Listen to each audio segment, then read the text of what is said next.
All right, today I'm going to show you how to pull the exhaust fuse on the 2018 Grand Sport Corvette, and this is what the fuse box will look like.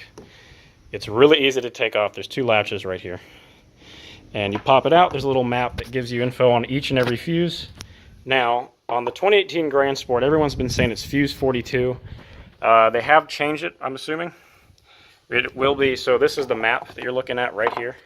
It's going to line up perfectly with how it looks here. And you're going to want to pull, if you have this same car, you're going to want to pull fuse 87, and it's going to be between 94, which is a 40, so it looks exactly the same. You're going to want to pull this 20 right here.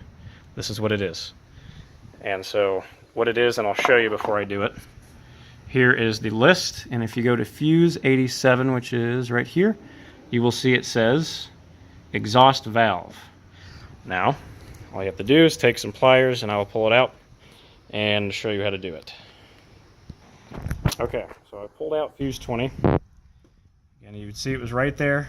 And again, just want to reiterate, this is fuse 87, which will be right here on the Grand Sport map.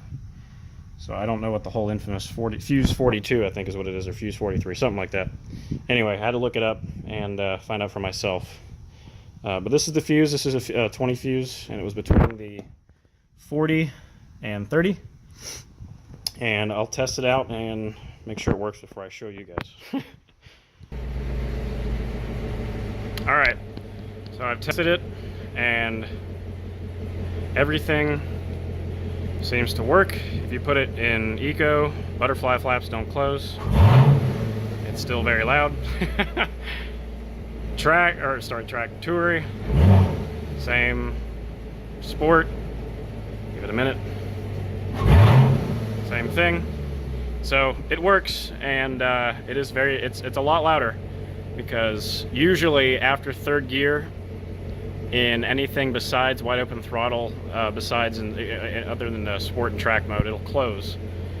So it works, and I don't believe it'll void your factory warranty. So, but don't quote me. But I hope I can help. Thank you for watching.